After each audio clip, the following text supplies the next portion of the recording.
Alhamdulillahi Rabbil Alamin. Wassalatu wassalamu ala Rasulillahil Karim Sayyidina Muhammadin al-Amin wa ala alihi wa sahbihi ajma'in wa ba'd.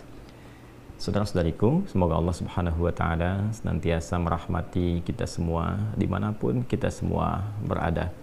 Alhamdulillah, kita awali perjumpaan kita di kajian Aqsa malam ini, Al-Quran Sunnah Solution, dengan memuji Allah subhanahu wa ta'ala dan bersyukur kepada Allah subhanahu wa ta'ala yang telah memberikan kita kesempatan berkehidupan hingga detik ini, telah sampai kita pada tanggal 8 Safar 1445 Hijrah.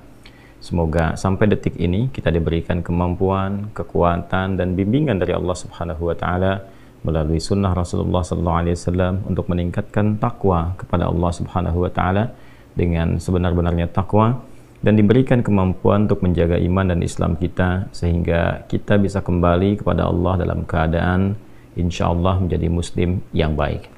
Dalam rangka demikian, kita akan mencoba untuk terus membekali diri, dan dalam kajian rutin kita di Al-Quran Sunnah Solution, di antara pembekalan diri dimaksud adalah kembali mempelajari tuntunan-tuntunan kehidupan dari Al-Quran Al-Karim, firman Allah subhanahu wa ta'ala yang disampaikan kepada Rasulullah SAW, kemudian diberikan penjelasan, pencerahan dan tuntunan melalui kehidupan sunnah Nabi SAW yang diteruskan kepada kita oleh para ulama-ulama dari generasi-generasi yang berbeda, dari kalangan sahabat sampai dengan era kita kini. Alhamdulillah, di pertemuan yang lalu kita telah sampai di pembahasan surah Al-Baqarah, surah yang kedua dari susunan mushaf dalam Al-Quran, di ayat ke-37. Dan kini di pertemuan saat ini insya Allah kita akan menutup pembahasan di ayat ke-37 ini dengan menegaskan apa yang telah kita janjikan di pertemuan sebelumnya, yaitu menyempurnakan tentang kalimat taubat tertinggi Sayyidul Istighfar yang pernah diinformasikan dan bahkan ditalqinkan, dibacakan oleh Rasulullah SAW. Sebelum sampai ke pembahasan itu, kita akan coba sarikan dahulu intisari pembahasan kita di pertemuan yang lalu, bahwa Allah subhanahu wa ta'ala memberikan satu gambaran yang sangat sempurna tentang satu karakteristik manusia saat diciptakan, bahwa manusia ini berpotensi juga berbuat salah, melakukan kesalahan dalam kehidupan. Namun demikian, kasih sayang Allah subhanahu wa ta'ala menjadikan juga manusia memiliki fitrah untuk memperbaiki kesalahan itu menjadi sebuah kesolehan, mentransformasikan salah menjadi soleh dengan satu anugerah Allah yang disebut dengan taubat. Jadi pada diri manusia ada potensi salah, tapi juga ada kemampuan untuk bertaubat. Ini yang membedakan manusia dengan syaitan. Syaitan, dia salah, dia tak kenal benar, terhalang potensi taubatnya oleh kesombongannya, oleh keangkuhannya, sehingga ketika Allah subhanahu wa ta'ala memberikan kesempatan kepada setan untuk menyadari kesalahannya dan bertaubat kepada Allah, dia tidak memanfaatkan rahmat Allah itu karena tertutup oleh keangkuhannya. Aba wastakbar, dia enggan untuk menaati perintah Allah subhanahu wa ta'ala dalam rangka menyembah Allah subhanahu wa ta'ala lewat ketaatan pada perintahnya untuk menghormati Adam dalam perintah sujud hormat kepada Adam itu. Alih-alih dia menghormati perintah itu, alih-alih dia menyembah Allah subhanahu wa ta'ala lewat perintahnya, dia malah berkata, ana khairum minhu. Setan berkata, saya lebih hebat dibandingkan dengan Adam. Khalaqtani min narin wa khalaqtahu min tin. Ya, engkau ciptakan aku dari api, kau ciptakan dia dari tanah. Tidak dalam levelnya, yang diciptakan dengan materi yang lebih tinggi mesti hormat kepada yang rendah. Padahal dalam konteks ini Allah subhanahu wa ta'ala dengan membuka perintahnya dengan kalimat yang sangat jelas. Ma mana'aka alla tasjuda idh amartuk. Apa yang mencegah engkau tidak menghormati perintahku supaya sujud hormat kepada Adam alaihissalam? Allah menegaskan ini bukan perkara hormatnya kepada Adam, tapi perkara menaati perintahku. Tapi karena istakbar, aba wastakbar, dia enggan untuk menaati itu karena sifat sombongnya. Kesimpulannya adalah setan salah, setan tidak kenal benar, dan setan menutup peluang untuk mendapatkan pintu taubatnya karena kesombongannya. Salah, tidak mau bertobat. Manusia sebaliknya punya potensi salah, tapi juga dalam saat yang bersamaan punya fitrah untuk menjadi saleh, untuk bertobat, memperbaiki kesalahannya. Itu titik perbedaannya. Untuk itulah kemudian Allah Subhanahu wa taala memberikan petunjuk, bahkan sejak Nabi Adam alaihissalam diturunkan ke muka bumi, lekat dengan petunjuk ini bagaimana caranya ketika seorang hamba Allah dari kalangan manusia, anak cucu Adam, Bani Adam, disebutkan 7 kali dalam Al-Quran, kemudian berbuat salah dalam hidupnya, pikirannya keliru berpikir, apa-apa yang disebut dengan su'udzan, kan?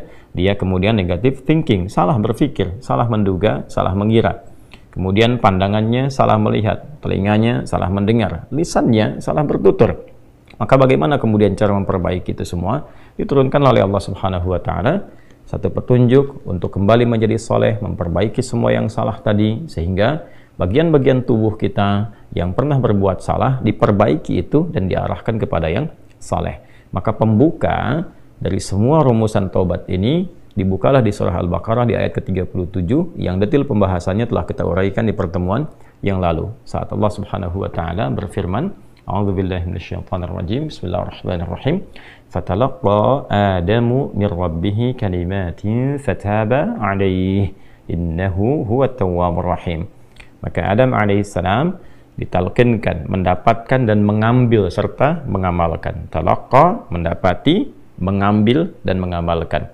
Ya, Adam alaihissalam mendapati dari Allah Subhanahu wa taala, mengambil dari Allah Subhanahu wa taala kalimatin, ya, petunjuk-petunjuk taubat. Lalu mengamalkan itu semua, fataba alaihi, maka Allah Subhanahu wa taala menerima taubatnya. Innahu huwat tawwabur rahim. Sungguh Allah Subhanahu wa taala menilai dan berkomitmen terhadap hamba-hambanya yang sungguh-sungguh memperbaiki dirinya untuk menjadi lebih baik, maka Allah Subhanahu wa taala akan menerima taubatnya, menerima komitmen hambanya itu. Dan ini yang paling indah, ketika seseorang berbuat maksiat dan dia berusaha beralih menjadi taat, bukan sekedar Allah terima taubatnya, tapi Allah pun akan mencurahkan kasih sayangnya. Ini indahnya yang bisa kita teladani dari sifat-sifat Allah Subhanahu wa taala. Jadi kalau ada hamba yang taubat, dia taubat dari kesalahan, dia ingin kembali menjadi baik, dia tinggalkan maksiat, dia ingin taat, dia jauhi salah, dia ingin menjadi saleh, Allah bukan sekedar menerima komitmennya menjadi baik, tapi sekaligus memberikan percikan rahmatnya, menyayangi hamba itu untuk kembali kepada jalan-jalan kebaikan. Ini poin yang sangat utama, dan di pertemuan yang lalu kita telah bahas mulai dari zikir yang umumnya, ya Rabbana zalamna anfusana wa illam taghfir lana wa tarhamna lanakunanna minal khasirin. Jadi ini telah kita pelajari di pertemuan yang lalu, ya Al-A'raf di ayat ke-23 itu telah kita urutkan sampai ke zikir-zikir spesifik. Bagaimana kalau dosanya sampai yang tingkat tertinggi, kalau pembunuhan apa, kalau pernah berzina apa, dan turunan-turunan lainnya.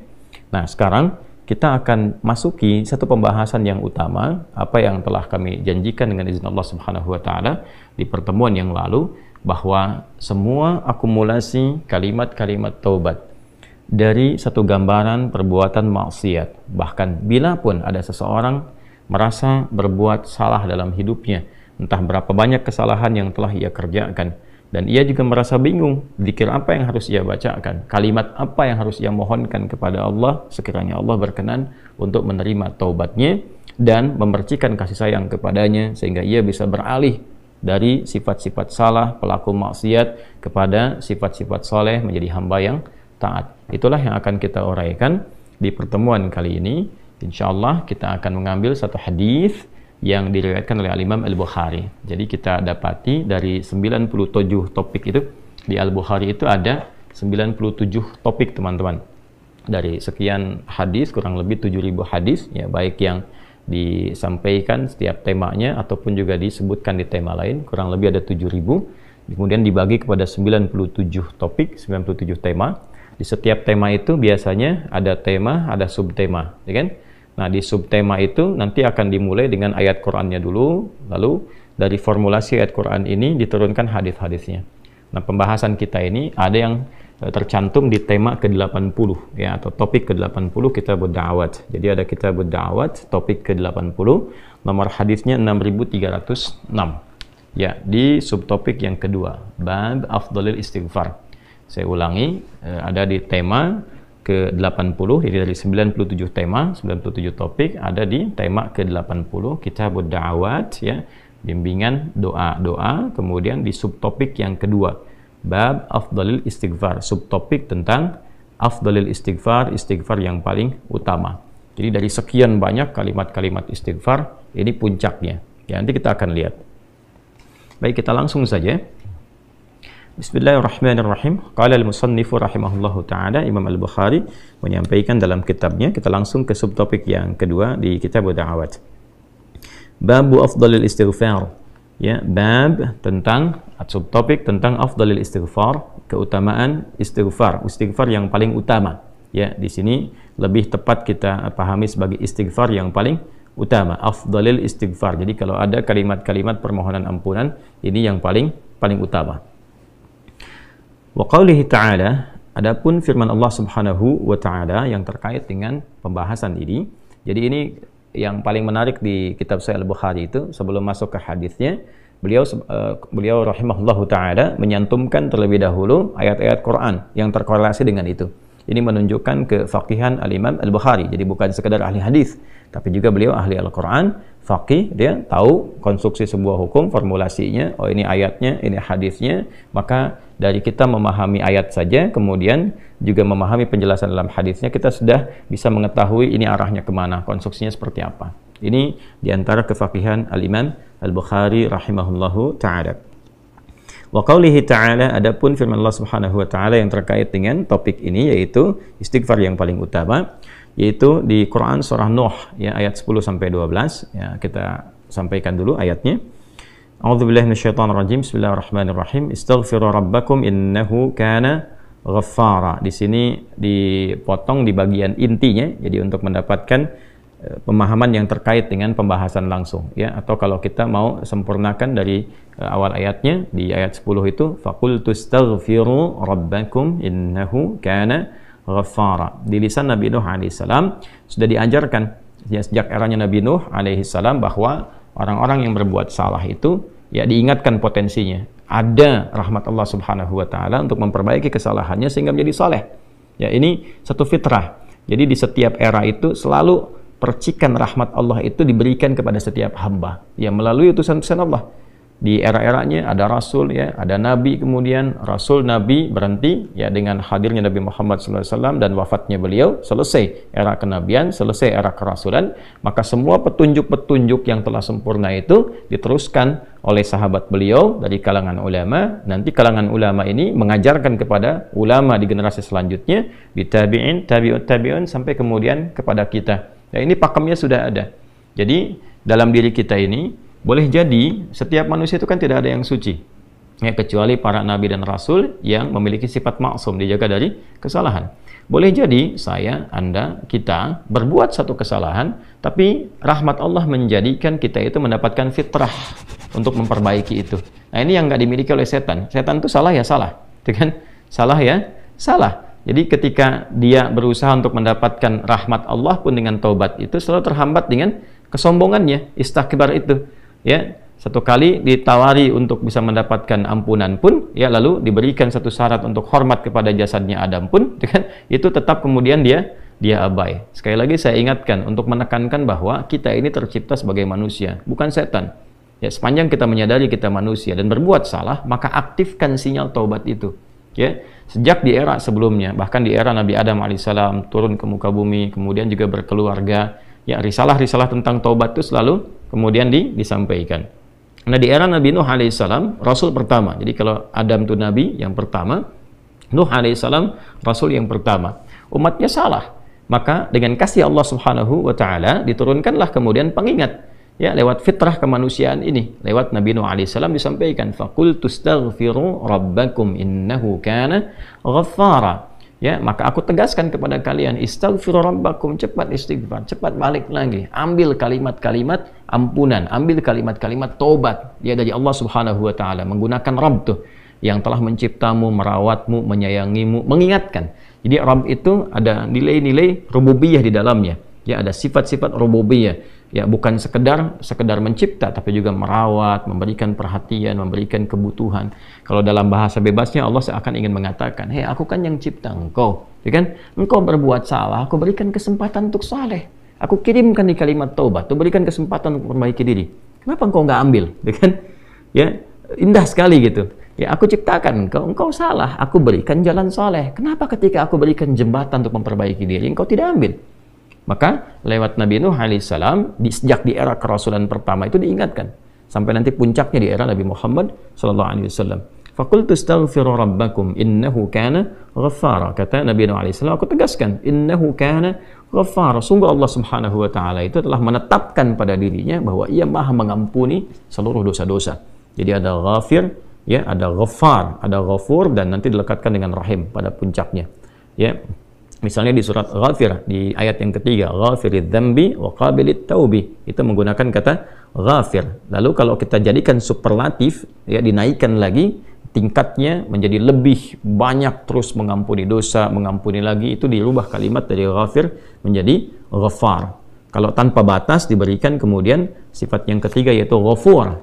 Ya, kalau hamba menyimpulkan apakah memang masih diterima, maka Allah turunkan puncaknya berupa sifat rahmatnya, rahim. Qul ya ibadiyalladzina asrafu ala anfusihim la taqnatu min rahmatillah. Innallaha yaghfiru dzunuba jami'a. Quran surah ke-39 ayat 53. Balik ke sini. Ya, jadi ini gambaran yang pertama. Sejak di era kenabian turun yang Al-A'raf ayat 23 itu Rabbana zalamna anfusana. Dan Nabi Adam alaihissalam mendapatkan kalimat itu. Lalu di era Nabi Nuh alaihissalam sebagai rasul pertama diingatkan juga dengan potensi sifat-sifat kebaikan ini yang menjadikan manusia tertuntun untuk senantiasa berbuat baik.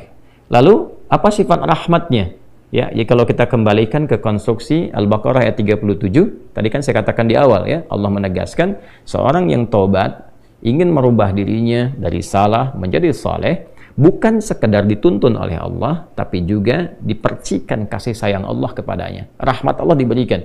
Ya, kembali ke Quran surah kedua ayat 37 itu, fatalaqqa Adamu min rabbih kalimatin fataba alaihi innahu huwat tawwabur rahim. Jadi bukan tawwab saja, tapi rahim juga. Bukan sekedar Allah terima taubatnya, tapi kasih sayang Allah pun diberikan kepadanya. Nah, apa di antara jenis kasih sayang yang Allah berikan kepada seorang hamba yang mau taubat?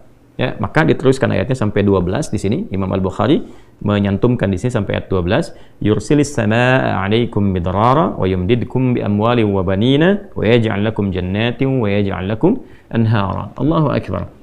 Ya, justru di sini teman-teman sekalian, istighfar itu, ya, permohonan ampun kepada Allah Subhanahu wa taala, ya, permohonan rahmat Allah Subhanahu wa taala, kembali kepada Allah, mengoneksikan diri kita kepada yang maha baik, itu diantara percikannya adalah mendapatkan lapangan kebaikan. Yursilis samaa'a 'alaikum bidrara.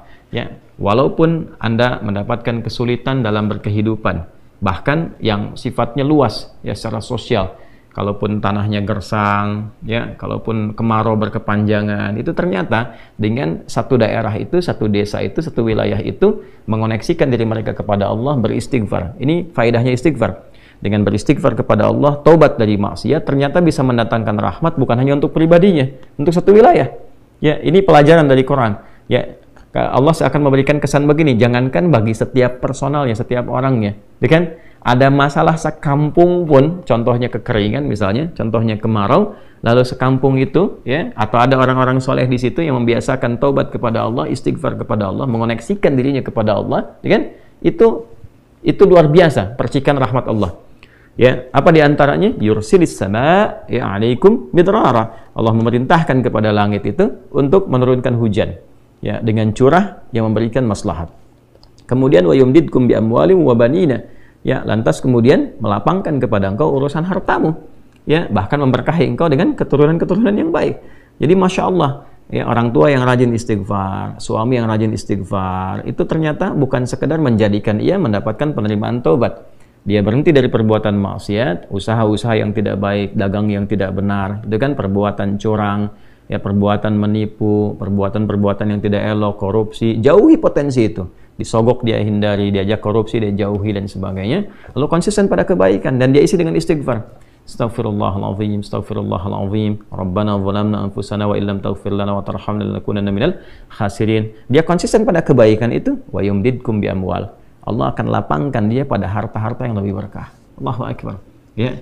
Jadi diberikan kelapangan dulu pada dirinya, kemudian diberkahi hartanya. Jadi berapapun yang dia dapatkan, Allah berikan berkah padanya. Sehingga dia merasakan kebahagiaan dengan harta itu. Kan ada orang yang terasa seperti kelihatan banyak, tapi tidak menikmatinya. Ya, baik itu boros, baik itu merasa kayaknya banyak tapi nggak kepake, ya barang-barang habis beli ini lagi, tapi memuaskan nafsunya saja, ya.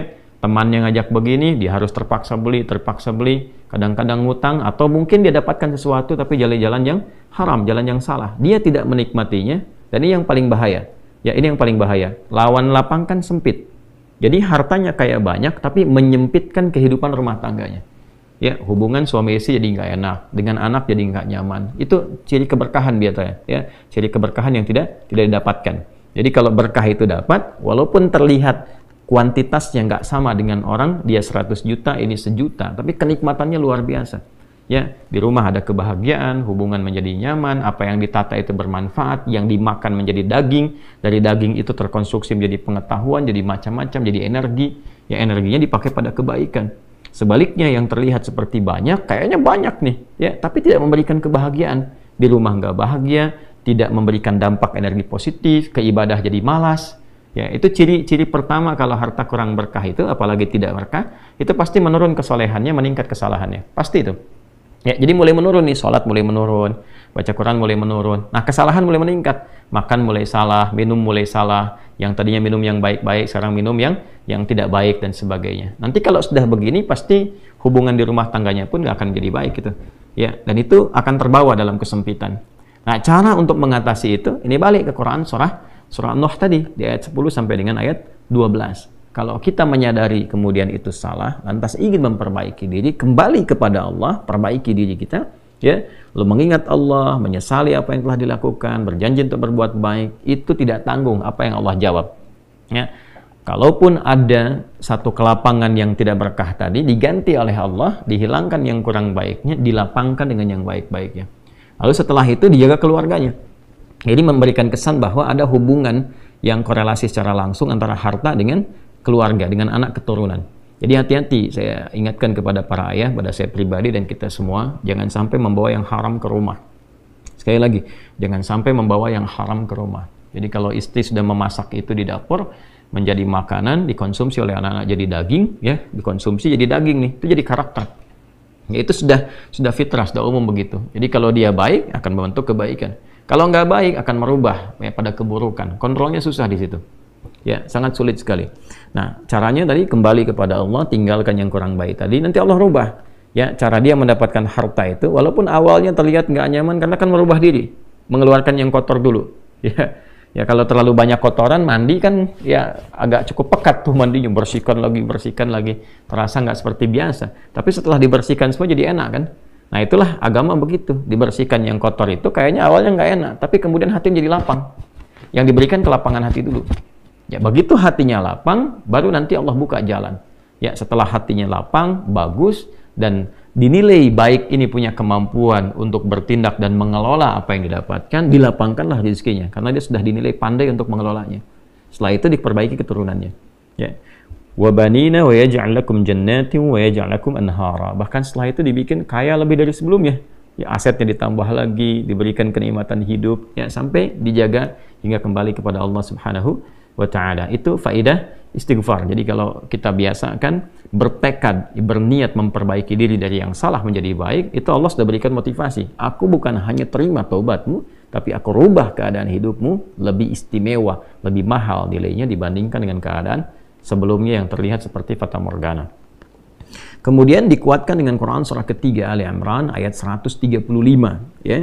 Di sini disampaikan Allah Subhanahu wa taala berfirman, a'udzubillahi minasyaitonir rajim, bismillahirrahmanirrahim, walladzina idza fa'alu fahishatan aw zalamu anfusahum, ini dzakarullaha fastaghfaru lidzunubihim wa may yaghfiru dzunuba illa Allah wa lam yusirru ala ma fa'alu wa hum ya'lamun.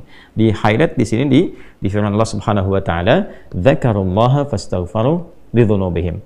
Ya, yaitu orang-orang yang mendapatkan rahmat Allah Subhanahu wa taala itu. Jadi ini korelasinya dengan ayat 133. Jadi ayat 133 itu Allah Subhanahu wa taala berjanji bagi orang-orang yang menyegerakan istighfar. Jadi ingat dosa hari ini nih. Sekarang misalnya malam nih, kita ingat ada dosa yang dikerjakan. Lantas ketika ingat itu istighfar. Istighfar, minta ampun sama Allah gitu kan. Itu menyegerakan sesuatu tanpa jeda disebut dengan sara'a. Ya, sara'a. Jadi ada sa'a, ada sara'a. Kalau sa'a itu menyegerakan sesuatu dengan persiapan. Ya, makanya besok nih ada Jumatan menggunakan sa'a. Fas'au bukan fasari'u. Ya, ya ayyuhalladzina amanu idza nudiya lis-salati min yaumil jumu'ati fas'au, bukan fasari'u, fas'au. Itu Quran surah Al-Jumu'ah. Ya, Al-Jumu'ah di ayat yang keberapa? Ayat 9, kan? Allah menyampaikan fas'au ila dzikrillah. Bersegera, tapi siap-siap dulu. Mandi dulu, pakai wangian dulu dan seterusnya. Tapi kalau dia bersegera cepat, nyaris tanpa jeda, itu menggunakan sara'ah. Sehingga guru-guru mengatakan bisurah, cepat, nggak usah banyak jedanya, kan? Nah, di Ali Imran ayat 133 Allah berfirman, "Wasari'u ila maghfiratin min rabbikum." Kalau engkau merasa ada salah, bergegas, jangan tunda-tunda. Ya, ingat malam ini, jangan tunda besok. Gimana kalau kemudian tengah malam meninggal? Ya, segera istighfari. Nah, orang yang menyegerakan istighfar saat ingat kesalahan, apa yang didapatkan? Wa jannatin arduha as-samawati wal ardu uiddat lil muttaqin. Maka orang ini akan diberi harapan oleh Allah, ya, diperkenankan untuk memohon, bahkan ketika pulang disiapkan surga untuknya seluas langit dan bumi. Dan itu bagian dari sifat takwa. Jadi takwa itu bukan sekedar amar ma'ruf. Saat Anda ingat sholat, Anda ingat puasa, ingat baca Quran. Tapi takwa juga ada bagiannya nahi mungkar. Saat Anda ingat salah, lalu Anda taubat. Ya, saat Anda ingat salah, Anda pengen jadi soleh. Saat Anda ingat maksiat, Anda ingin taubat. Itu bagian dari takwa. Nah, bagaimana kemudian cara mengimplementasikan itu semua? Nah, ini poinnya. Ya, walladzina idza fa'alu fahishatan aw zalamu anfusahum dzakarullaha fastaghfaru lidzunubihim. Itu orang-orang. Ini menggunakan, sering diterjemahkan dengan orang-orang yang, kan? Walladzina, alladzina disebutkan 1080 kali dalam Al-Qur'an setidaknya. Ya, mencakup semua tanpa batas, laki-laki, perempuan, besar, kecil, tua, muda, punya jabatan, tak punya jabatan, semua tanpa kecuali. Artinya, semua orang dengan keadaannya berpotensi berbuat salah. Ya, kecuali tadi Nabi dan Rasul yang punya sifat maksum. Ya, Allah jaga dari kesalahan. Kita yang bukan Nabi, bukan Rasul, itu berpotensi salah. Apapun profesinya, apapun jabatannya, apapun tugasnya, berpotensi salah. Ya, pun demikian termasuk saya. Pasti salah, pasti. Nggak ada yang nggak salah. Jadi kalau ada yang mencari kesalahan, misalnya saya pribadi, pasti menemukan. Pasti. Dan percuma mencari kesalahan manusia. Karena pasti ditemukan. Ya, dan ini catat yang paling penting. Hindari mencari-cari kesalahan itu, karena kita tidak tahu bahwa mungkin ketika seorang divonis salah itu dia sudah mengistighfari, sudah mentaubatinya. Ini poin besarnya. Hati-hati gitu ya, hati-hati. Karena itu Nabi selalu menganjurkan mencari kebaikan orang, menyebutkan, meneladaninya, alih-alih mencari kesalahan seseorang. Ya, kenapa? Karena pasti ditemukan. Tapi yang tidak pasti itu, kita nggak bisa memastikan orang itu sudah taubat atau belum. Yang paling bahaya adalah mencela orang, mencari kesalahan orang, mencaci orang yang sudah dia taubat dan taubatnya diterima orang, diterima Allah Subhanahu wa taala. Hati-hati, ya. Mencari kesalahan orang, mencela orang, ya kan? Yang dia sudah mentaubati kesalahannya dan taubatnya diterima oleh Allah Subhanahu wa taala. Allahu akbar. Itu azim, itu, hati-hati, ya. Ya, sesuatu yang besar sekali dosanya di sisi Allah Subhanahu wa taala. Nah, ini kembali ke sini, ketika seseorang dia sadar berbuat salah, dia salah. Alladzina, semua orang potensi salah. Ya, idza fa'alu fahisyah, ketika dia berbuat fahisyah. Ya, fahisyah itu pernah saya sampaikan, ya, turunannya nanti fahsya namanya. Jadi sifat kesalahan yang muncul dari syahwat. Ya, mohon maaf, zina, pornografi, porno aksi, kata-kata jorok, kata-kata kotor dengan semua bentuknya. Baik itu di media sosial, digital, ataupun juga di praktikal yang nampak secara fisik misalnya, itu jelas salah, jelas dosa. Ya, al-zalamu anfusahum, atau bentuk mungkar, menempatkan suatu bukan pada tempatnya. Ya, mohon maaf, ya, mencuri, merampok, membunuh, ya, korupsi, hoax dan sebagainya, itu zalim, perbuatan zalim. Nah, saat seseorang berpotensi salah, ya, dari fahsya dan mungkarnya, dia berbuat perbuatan dari dorongan syahwatnya atau mungkar, dari keinginan nafsu perut dan akalnya, dia berbuat yang salah, lalu zakarullah, dia ingat Allah. Nah, ini poinnya. Ini menarik sekali nih. Ini menarik sekali. Kok lanjutan ayatnya zakarullah? Bukan dia sadar bahwa dia itu telah berbuat salah. Kenapa zakarullah? Ini poinnya. Ya. Karena Allah ingin selalu menautkan sifat seorang hamba menjadi baik itu dengan rahmatnya. Ini poinnya. Jadi kalau bukan rahmat Allah Subhanahu wa taala, mustahil kita bisa mengarah pada kebaikan. Allahu akbar. Ya, lillah karena Allah. Lillah karena Allah. Ya, jadi orang-orang yang bertaubat dengan merasakan rahmat Allah itu beda. Dengan sekedar dia pengen memperbaiki, lain rasanya, lain. Ya, jadi kalimat zakarullah itu mahal sekali. Jadi ingin memberikan dampak kesadaran kepada kita bahwa Allah tuh nggak ninggalkan kamu. Ya, Allah tahu kamu salah, tapi sepanjang nyawa kamu belum sampai ke kerongkongan, kamu diberi potensi untuk tobat. Ayo tobat. Kan sering saya ungkapkan, Firaun saja, se-Firaun-Firaunnya dikirimkan 2 nabi, Musa dan Harun. Ya, sebagai keadilan Allah, kasih Allah dan adilnya untuk memberikan hidayah. Ya, sampai titik puncak kan nyawanya di kerongkongan. Cuman sayang kan dia sendiri yang memilih untuk tidak mengambil hidayah itu, sampai nyawanya di kerongkongan, sampai tenggelam itu. Nah, itu sudah disampaikan informasinya, kisahnya, jejak sejarahnya sampai sekarang diabadikan supaya seluruh anak cucu Adam itu sadar jangan berbuat yang seperti itu. Ya, sekali lagi hanya setan yang tidak kenal taubat. Zakarullah, dia ingat Allah. Nah, sekarang tinggal kita mempelajari ketika ingat Allah itu apa yang harus dihadirkan. Tadi poinnya, Allah tawarkan kita bukan hanya sekedar jadi baik, rahmat dibuka, kasih sayang dibuka, kelapangan hati dibuka. Ya. Makanya saya barangkali juga ingin menekankan materi-materi semacam ini, yaitu penting untuk disampaikan ya kepada saudara-saudari kita barangkali yang sekarang dengan kasih sayang Allah itu ya diisolasi di satu tempat seperti lapas misalnya, lembaga permasyarakatan. Boleh jadi itu kasih Allah untuk diperbaiki sehingga dia konsisten bisa berbuat baik saja di dalam, ya terjaga dari perbuatan-perbuatan di luar, dikontrol supaya bisa kembali pada jalan yang baik. Dia bisa di dalam, bisa memperbaiki diri, istighfarnya enak, bisa ngaji, kadang ketemu ke masjid dan sebagainya. Kalau ini dimanfaatkan dengan baik, Allahu Akbar, Allah kasih kelapangan. Ya walaupun mungkin tinggal di tempat yang sempit, terasa kemudian dibatasi dengan sel-sel, tapi hatinya lapang, itu luas, megah, dan jadi nikmat. Ya, orang butuh waktu untuk menghafal, butuh suasana. Anda punya tempat yang cukup ideal untuk menghafal Quran, memperbaiki diri, dan fikihnya ada kan? Dan sangat jelas sekali kenapa di antara kisahnya Nabi Yusuf alaihissalam ya diizinkan oleh Allah untuk masuk ke dalam ruang itu untuk memberikan sebuah pencerahan sehingga menemukan modelnya. Ini model orang salah yang mau jadi saleh, bahkan setelah itu dia keluar dan diangkat jadi pembantunya raja kan, pada masa itu asisten rumah tangganya raja. Naik gitu dari sosok yang salah ya, kemudian dia tobat mengambil petunjuk dari Nabi Yusuf alaihissalam, dia berubah jadi orang hebat setelah itu. Ya, jadi asisten rumah tangganya raja. Itu luar biasa gitu.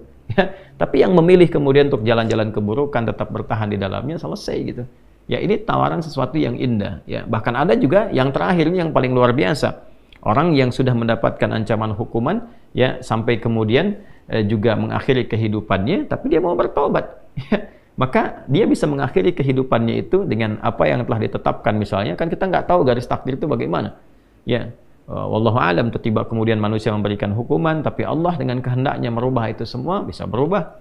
Ya, tapi kemudian kalau itu bersamaan dengan takdir yang telah Allah tetapkan, dia menjadi baik. Jadi di Islam itu selalu ada solusi.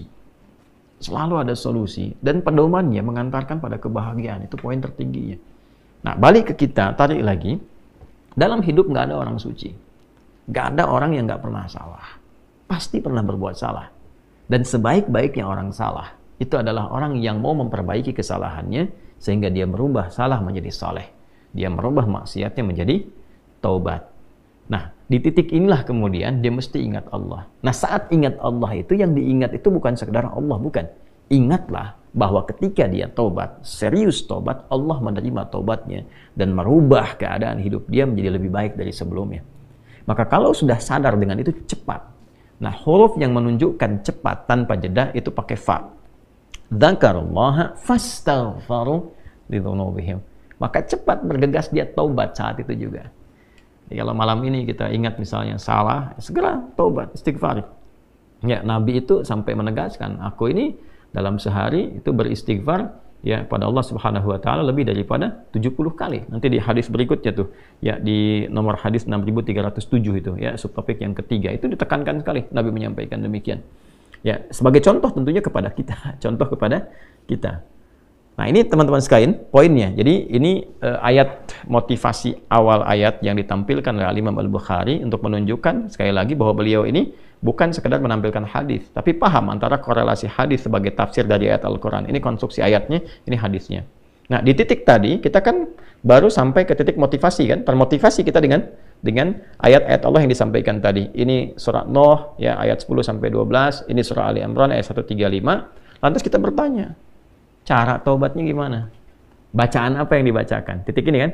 Ya, jadi kalau tadi disampaikan kamu kalau taubat akan begini, akan diberikan jalan begini, dirubah hidupmu begini. Kita bertanya balik, cara taubatnya bagaimana? Apa yang dibaca? Nah, inilah yang dijawab lewat hadisnya. Inilah indahnya dalam Islam. Jadi tidak hanya teori begini, tidak. Ya, bukan sebuah teori, tapi bimbingan real dalam berkehidupan. Ya, kasusnya begini, pedomannya seperti ini, tafsirnya begini, jalannya begini, contohnya si fulan yang bisa dicek dalam sejarah, yang kalau diikuti si fulan di generasi lain, tuh lihat kehidupannya begini, begini, begini. Ya, sekarang kita kembalikan. Baik, di sini di nomor hadis 6306 tadi sudah saya sampaikan di awal. Bismillahirrahmanirrahim. Qala al-Imam al-Bukhari rahimahullahu taala, Imam al-Bukhari menyampaikan, haddatsana Abu Ma'mar haddatsana Abdul Warith haddatsana al-Husain haddatsana Abdullah ibn Buraidah qala haddatsani Bushair ibn Ka'ab al-Adawi qala haddatsani Shaddad bin Aus. Nah, ini di rawi penyampai riwayat satunya yang bersumber nanti dari Nabi sallallahu alaihi wasallam adalah seorang sahabat bernama Shaddad bin Aus radhiyallahu taala anhu. Semoga Allah memberikan ridha terbaik kepada sahabat mulia dimaksud, dan semoga Allah memberikan percikan kemuliaan pada kita untuk meneladani kemuliaan beliau dan mempraktekkan, mengimplementasikan hadis yang kita akan dapat ini. Anin Nabi sallallahu alaihi wasallam, dari Nabi sallallahu alaihi wasallam, perhatikan kalimatnya. Qala Rasulullah sallallahu alaihi wasallam, sayyidul istighfari, puncak istighfar itu. Ya, tuannya istighfar, sayyidul istighfar. Jadi kalau ada kalimat-kalimat istighfar, ini puncaknya. Nah, intinya kalau bingung berbuat maksiat, sudah banyak perbuatan salah yang dilakukan dari ujung kepala sampai ujung kaki, pernah berbuat salah dan kita ingin taubat, apa puncak kalimatnya? Ya.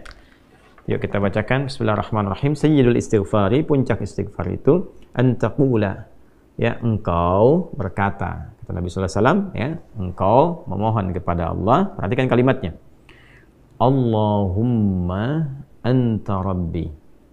Allahumma, ya Allah, dengan segenap kerendahan dan ketawaduanku kepadamu. Jadi kalau ada kata Allahumma, itu bentuk penyatuan dari kata ya Allah, kalau digabungkan jadi Allahumma. Tapi juga bacaan Allahumma ini meresapkan sebuah kesan kerendahan, ketawaduan. Jadi kalau baca Allahumma itu merendah, jangan meninggi. Ya, jadi isyarat pertama kalau ingin istighfarnya benar itu merendahlah sebagai seorang hamba, mengakui kesalahan-kesalahan yang kita perbuat. Allahumma anta rabbi, ya Allah, sungguh engkau adalah Tuhan yang merawatku. Ya, yang mencipta, yang merawat, yang memberikan kebutuhan, yang mengarahkan pada kebaikan. Jadi semua sifat-sifat tadi dikumpulkan dalam satu nama, yaitu Rabb. Ya, karena itu ketika wahyu pertama diturunkan, kalimat Rabb ini muncul. Iqra bismi rabbikal ladzi khalaq. Allah yang mengajarkan kita. Ya Muhammad sallallahu alaihi wasallam, baca ini, ya, baca dan niatkan bacaanmu itu karena Allah yang telah menciptamu saja, ya, menetapkan penciptaan, merawat engkau, memberikan kebutuhan, sampai ini begitu mudah, apalagi hanya menetapkan engkau mudah mengikuti bacaan yang dibacakan oleh Jibril alaihissalam. Jadi di sini ketika mengatakan anta rabbi, kita mengembalikan status kehambaan kita kepada Allah yang memberi jalan untuk taubat. Itu poinnya. Ya, salah itu salah saya, salah Anda, salah kita sebagai hamba, ya kan? Tapi kita mohon rahmat Allah untuk membimbing salah ini menjadi saleh, untuk mengikuti jalan yang Allah berikan. Allahumma anta rabbi, la ilaha illa anta khalaqtani. Ya Allah, hamba menetapkan tidak ada Tuhan yang dipertuhankan dan layak disembah kecuali Engkau, ya Allah, dan Engkaulah yang mencipta hamba. Ya, ini kalimat lembut yang sifatnya menyentuh. Ya, kalau bahasa kitanya begini, ya Allah, aku kan hambamu juga yang Kau ciptakan. Engkau yang telah ciptakan aku. Ya kan? Kalau di kalimat Adam yang pernah kita baca di pertemuan yang lalu dari tafsir Imam Jarir At-Tabari itu, Ibnu Jarir At-Tabari, kita telah sampaikan di pertemuan yang sebelumnya bahwa Adam mengonfirmasi, Allah, gitu kan, ya Allah, ya Tuhanku, bukankah aku adalah hambamu yang Kau ciptakan, ya, dengan tanganmu sendiri, dengan kuasamu sendiri? Ya Allah menjawab, ya tentu saja, gitu kan, dan seterusnya sampai ujung hadisnya. Ya ara'aita, bagaimana ya Allah Engkau menilai kalau hamba intubtu wa aslahtu, kalau hamba sekarang bertobat dan memperbaiki diri, ya arajin anta ilal jannah, apakah Engkau akan mengembalikan aku kepada surga? Ya Allah menjawab, na'am, tentu saja, bahkan dengan surga yang lebih indah. Itu yang pernah kita bahas di pertemuan sebelumnya. Nah, di sini kita kembalikan dengan kalimat yang tadi, ya la ilaha illa anta khalaqtani wa ana abduk, ya Allah, Engkau yang ciptakan aku. Aku berkomitmen menegaskan bahwa Engkau adalah satu-satunya Tuhan, tidak ada yang layak dituhankan, diibadahi kecuali Engkau. Engkau yang mencipta aku hambamu, ya Allah. Ya, laisa kamitsli syai', nggak ada perbandingan serupa. Saya berikan ilustrasi dan nggak sama dengan perbandingan ini. Ya, ada seorang anak berbuat salah, datang ke ibunya, salahnya banyak, dan dia katakan, "Bu, saya mengaku salah, Bu. Minta maaf. Ya, sesalah-salahnya saya kan anak ibu juga. Bukankah ibu yang telah mengandung, menyayang-nyayangi saya dalam rahim?" Itu kalimat sentuhan pertama. Seorang ibu ketika menerima kalimat itu, ya, dia bisa menahan marahnya. Dia mendahulukan kasihnya, walaupun mungkin responnya nggak cepat. Nah, Allah laisa kamitslihi syai'. Allah berbeda.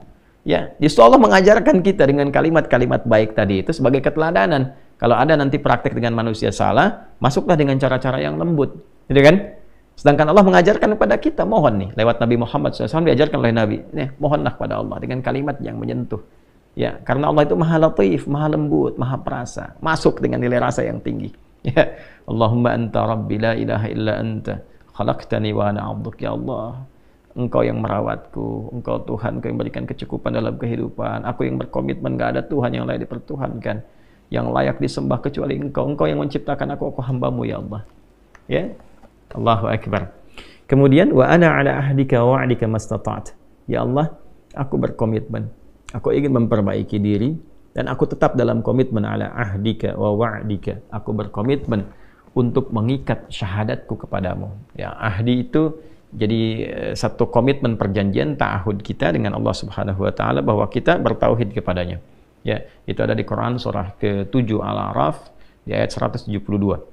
Wa idz akhadha rabbuka min bani adama min zuhurihim dzurriyyatahum wa asyhadahum ala anfusihim alastu bi rabbikum qalu bala syahidna, ya, an taqulu yaumal qiyamati inna kunna an hadza ghafilin. Jadi kita sudah berkomitmen ya kepada Allah Subhanahu wa taala untuk mentauhidkan Allah. Nah, itu adalah ta'ahud kita, ya, pengikat kita, perjanjian kita dengan Allah. Ya Allah, aku berkomitmen ya kepada perjanjianku untuk mentauhidkan Engkau.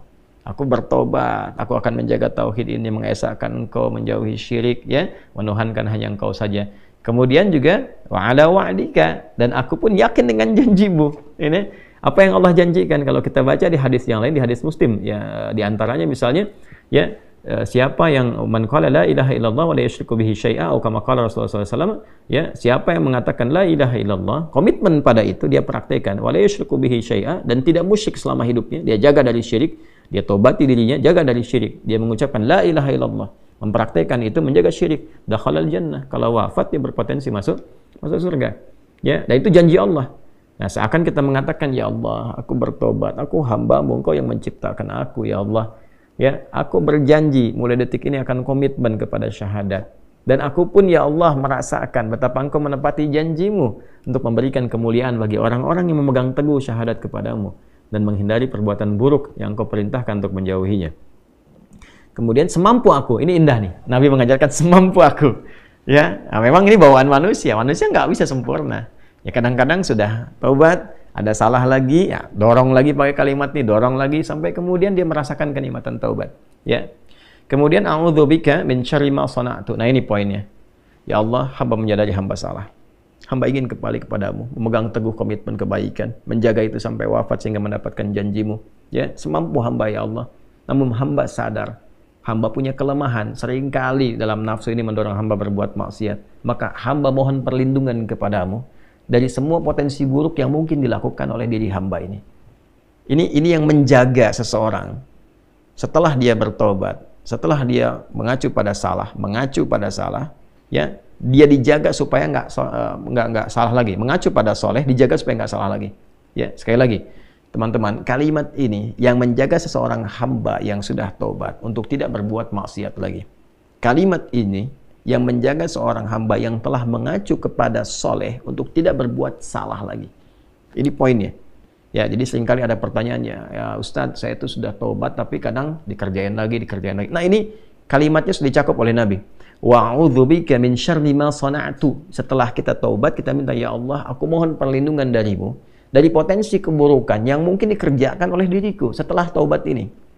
Ya. Ini kalimatnya indah sekali. Kemudian abu'u laka bi ni'matika 'alayya, dan aku abu itu a'tarifu, dan aku mengakui, ya Allah, betapa banyak nikmat yang telah Engkau berikan kepadaku. Ini kalimat penyesalan. Jadi di sini tercampur semua kalimat pengakuan keesaan Allah, perjanjian untuk kembali kepada Allah dalam kebaikan, ya, menepati komitmen dengannya. Kemudian memohon kepada Allah setelah taubat dijauhkan dari potensi berulang kesalahan. Lalu ini poin nih, mengakui nikmat-nikmat yang Allah berikan kepada kita yang kadang-kadang kita lalai mensyukurinya. Ya Allah, aku ini sadar Kau berikan banyak nikmat kepada aku, nikmat nafas, nikmat udara, nikmat sehat. Kok bisa kesehatan yang Kau berikan kepada aku sebagai nikmat aku konversi jadi maksiat? Bukannya dipakai untuk taat, kok dipakai untuk mencuri, dipakai untuk korupsi, dipakai untuk nipu, dipakai untuk celah orang. Mulut sehat orang baca Quran, kok ini digunakan untuk mencela orang?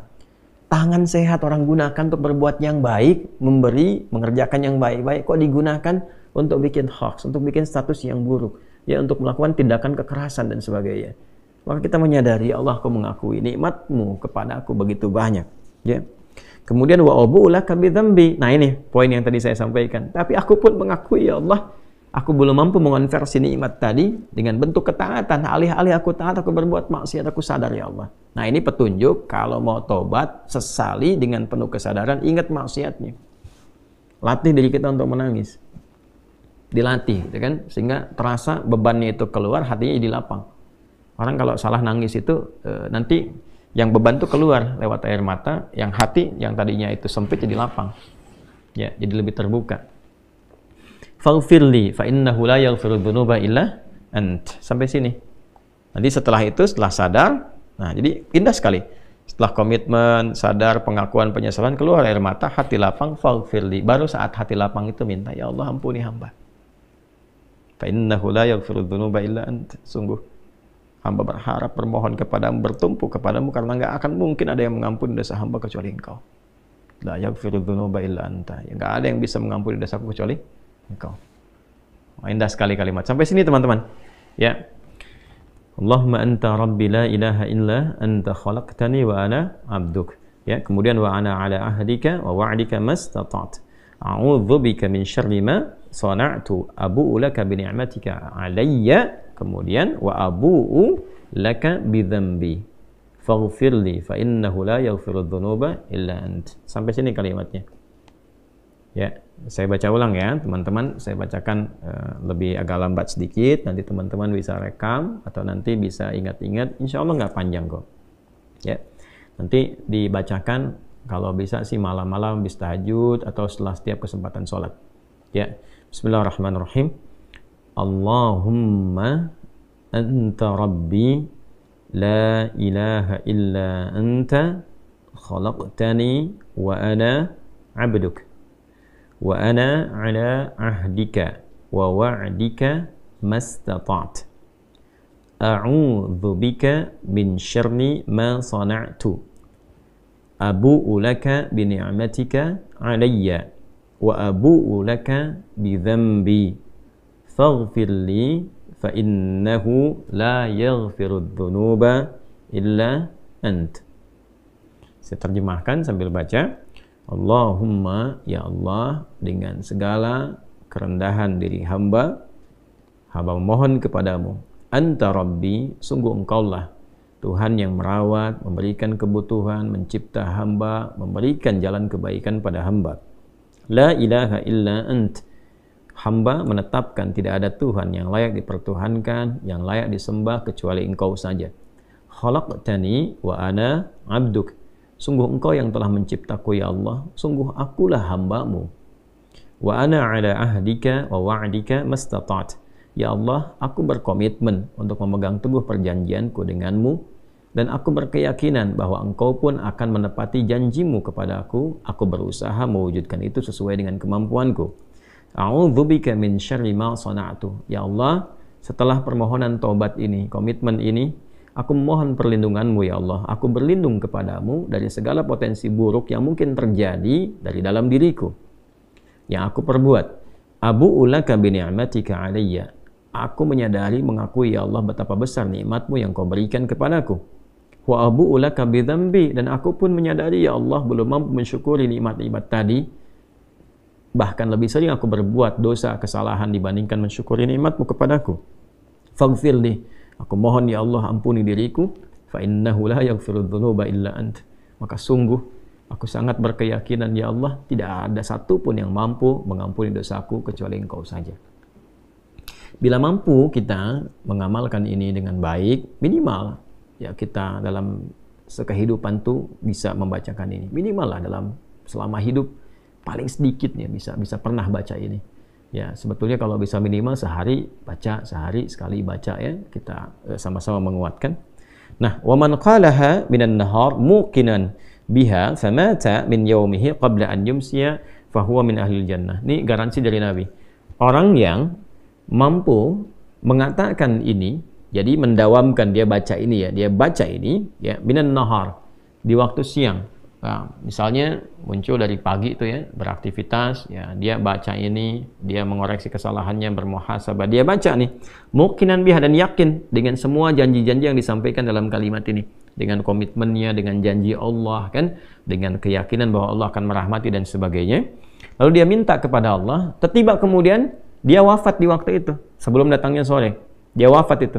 Ya, maka apa yang terjadi? Kata Nabi, fahuwa min ahlil jannah. Dijamin langsung di lisan Nabi termasuk ahli surga. Allahu akbar. Ya, Allahu akbar. Wa man qalaha min al-laili wa huwa muqinun biha famata qabla an yusbiha fahuwa min ahlil jannah. Dan siapa yang mengamalkannya di malam hari, dia baca di malam hari sambil dia koreksi diri, bukan sekedar baca, dia koreksi diri, dia menyadari dosanya, gitu kan? Malam ini kita baca, kita sadari diri, kita ingin jadi baik, pengen jadi baik, ingin jadi lebih berkah lagi. Lalu kita meyakini semua janji-janji yang disampaikan dari lisan Nabi sallallahu alaihi wasallam yang mulia ya pada semua apa yang tadi kita telah pelajari. Maka apa yang terjadi? Famata qabla an yusbiha. Maka dia misalnya meninggal, ya ajalnya tiba sebelum datang waktu subuh. Wa huwa min ahlil jannah. Maka Nabi mengatakan fa huwa min ahlil jannati, dia termasuk ahli surga. Ya, Masya Allah. Jadi rahmat Allah menjadikan hamba ini diterima taubatnya dan percikan kasih Allah menjamin dia menjadi ahli surga. Dibalas dengan surga, bukan dunia lagi, balas dengan surga kalau dia wafat. Ya, hadis ini teman-teman tadi disampaikan oleh sahabat Syaddad bin Aus radhiyallahu taala anhu, disampaikan juga, dikutip juga oleh Imam At-Tirmidzi dalam kitab Sunan nomor hadis 3393, kemudian di An-Nasai nomor hadis 5522, dan kita bisa dapati ini semua dengan status yang sahih, tinggal kita amalkan dalam kehidupan. Nah, ini sayyidul istighfar.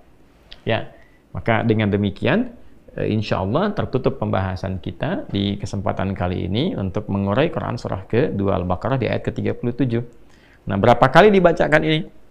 Ya, standarnya bisa sekali kita bacakan, tapi kalau kita ingin melatih diri, kita sambungkan ke hadis berikutnya di nomor hadis 6307, memberikan kesan bahwa Nabi melatih nih. Bahkan Nabi sampaikan, saya itu beristighfar setidaknya kurang lebih 70 kali dalam sehari. Ya, saya bacakan hadisnya ya. Ini topik yang ketiga di Al-Bukhari, di topik yang ke-80, subtopik yang ketiga. Babu istighfarin Nabi sallallahu alaihi wasallam fil yaumi wal lailah. Ya, subtopik tentang istighfarnya Nabi sallallahu alaihi wasallam sehari semalam. Ya, qala al-Imam al-Bukhari rahimahullahu taala, haddatsana Abu al-Yaman akhbarana Syu'aib an az-Zuhri qala akhbarani Abu Salamah ibnu Abdurrahman qala Abu Hurairah radhiyallahu taala anhu. Ya, sanadnya tersambung pada sahabat mulia Abdurrahman bin Sahr, yaitu Abu Hurairah radhiyallahu taala anhu. Sami'tu Rasulullah sallallahu alaihi wasallam yaqul, saya pernah mendengar Rasulullah SAW bersabda, wallahi inni la astaghfirullah wa atubu ilaihi fil yaumi akthar min 70 marratan. Ya, sungguh aku itu, kata Nabi SAW, sungguh aku itu beristighfar kepada Allah, bertaubat kepadanya sehari, dalam sehari itu lebih daripada 70 kali. Ya, ini contoh yang diberikan oleh Nabi kepada kita. Ya, bisa diartikan lebih daripada 70, bisa juga dipahami untuk melatih diri kita sehingga merasakan dzauqut taubah. Dzauqu taubah, nilai rasa taubat. Ya, dzauq at-taubah itu feel-nya taubat. Jadi jumlahnya itu yang kita lihat bukan kuantitas berapa kalinya. Tapi ini pesan lebih kepada bagaimana dengan kita sering mengucapkan itu, hati bisa terkoneksi dan merasakan itu. Jadi kalau kalimat di lisan itu sudah sampai ke dalam hati, tersentuh hati kita, nah itulah titik tertingginya. Ya, untuk kita memohon dengan khusyuk. Itu poinnya. Jadi pada seseorang, Nabi sampaikan lebih daripada 70 kali, mungkin bagi seseorang itu bisa 75, bisa 80 kali, atau bisa bahkan 33 kali, gitu kan. Ya, atau 70 ini bisa dibagi-bagi.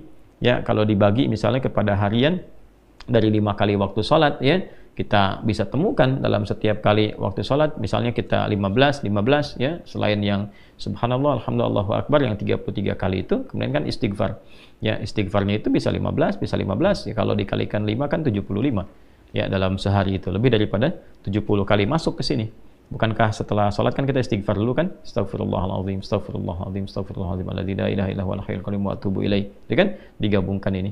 Ya, mungkin ada yang 3 kali, mungkin ada yang lebih, tapi poinnya adalah itu kalimat yang terus diucapkan sampai menyentuh ke dalam hati. Ya, dan tertingginya yang ini Sayyidul Istighfar yang tadi telah kita bacakan. Nah, teman-teman, ini gambaran ringkas dari apa yang kita bahas di pertemuan malam hari ini di kajian Aqsa. Ya, kita tadi bahas ba'da Isya, biasanya ba'da Maghrib, karena ada persiapan-persiapan yang kami saat ini sedang persiapkan untuk kegiatan-kegiatan lanjutan dan mengevaluasi sebelumnya. Teman-teman, ingin menyampaikan 3 hal barangkali. Yang pertama, saya ingin mengajak pada diri saya dan kita semua di malam hari yang insya Allah baik ini, dan semua waktu Allah berikan baik, tapi Jumat itu kan Sayyidul Ayyam, ya, penghulu dari hari, dan kita diajarkan Sayyidul Istighfar. Mari kita mengoreksi diri kita bersama-sama, dan saya ingin menyampaikan lebih awal untuk memohon maaf kepada semua khalayak, ya, teman-teman semua, tuan puan, saudara-saudariku sebangsa setanah air, dan dimanapun Anda berada. Anda pasti menemukan, bukan mungkin, tapi Anda pasti menemukan hal-hal dari saya pribadi yang tentu saja itu tidak baik, ya, tentu saja itu dipandang salah. Saya mohon maaf yang sebesar-besarnya, baik dari lisan, perilaku saya yang kurang baik, yang menyimak apa yang saya sampaikan ini, ya, dari keluarga, ya, keluarga baik itu anak, istri, kemudian juga orang tua, dari saudara-saudari, kemudian tetangga dan teman-teman jauh dan dekat. Dengan segala kerendahan hati saya meminta maaf sebesar-besarnya, dan mohon didoakan selalu agar saya dapat memperbaiki diri menjadi lebih baik lagi, dan lebih baik lagi. Dan saya juga mengajak pada kita semua, mari kita mengamalkan apa yang telah kita dapati di pertemuan malam hari ini. Semoga Allah Subhanahu wa taala menyayangi dan mengampuni kita semua. Ya, saya juga mengingatkan, ini dunia sekarang ini cukup beragam, tantangannya cukup besar. Saya sering perhatikan juga di teman-teman ini, saya mohon izin ya mengingatkan agar betul-betul menjaga diri dari sesuatu yang salah. Ya, saya perhatikan nih ada beberapa video-video yang kadang mencuplik juga potongan video dari kami digunakan pada hal yang tidak tepat. Ya, saya harap segera itu ditanggalkan, dijauhi, dan jangan berbuat demikian. Ya, karena masih ada jalan-jalan yang baik dibandingkan jalan yang salah. Ya, saya perhatikan tuh ada yang salah satunya berniaga, ya, ada yang jualan buku tentang sholat, jualan buku tentang sifat Nabi, bukunya buku bagus, tapi menggunakan video yang salah, seakan-akan saya yang sedang berjualan, sedang merekomendasikan itu sesuatu yang sangat salah dan fatal. Ya, saya lihat beberapa video itu ditautkan kepada channel kita tuh, ya, ada yang jualan buku sifat sholat Nabi, yang jualan buku tentang Syama'il Muhammadiyah, itu saya lihat, ya, saya amati, Anda salah itu, sekali lagi Anda salah. Jauhi, dan tidak akan berkah itu, tidak akan berkah. Bukunya nggak salah, bukunya bagus, cuma cara Anda di situ salah. Ya, beberapa yang lain juga hati-hati, terutama juga kita harus menjaga, ya, kemuliaan para guru-guru kita, kiai-kiai, para habaib, para ustadz-ustadz. Jangan bikin video untuk membentur-benturkan, mencela-cela. Termasuk juga kita mengajak para ustadz untuk memberikan keteduhan, pencerahan, ya, tidak mengajak umat pada perpecahan, pada friksi, ya, pada ikhtilaf. Kita ajarkan yang baik-baik, kita mohon pada Allah kebaikan untuk semua. Kita koreksi diri kita, ya, dan semoga Allah mengampuni dan mempersatukan kita dalam kemuliaan. Yang kedua, teman-teman, alhamdulillah Rabu kemarin seperti biasa saya juga mengunjungi pesantren. Ya, dengan izin Allah Subhanahu wa taala kita masih punya waktu untuk sebulan depan. Mudah-mudahan tahap pertama bisa kita sempurnakan. Tahap pertama ini ada masjid, ada guest house sudah selesai 6. Kemudian ruang kelas sudah selesai, tinggal interior di dalamnya diisi. Asrama insya Allah akhir bulan ini ke pertengahan September bisa selesai. Kemudian masjid yang barangkali baru 85%, mudah-mudahan bulan depan selesai. Nah, itu yang ditambah pendopo insya Allah juga di akhir bulan ini mulai lantai sampai dengan bulan depan selesai. Ya, mudah-mudahan ini tahap pertama bisa tuntas dengan ruang tunggu sehingga operasional di Oktober insya Allah bisa berjalan. Teman-teman yang ingin berwakaf masih ada kesempatan. Insya Allah tahap pertama ini kita selesaikan sampai bulan depan dulu, ya.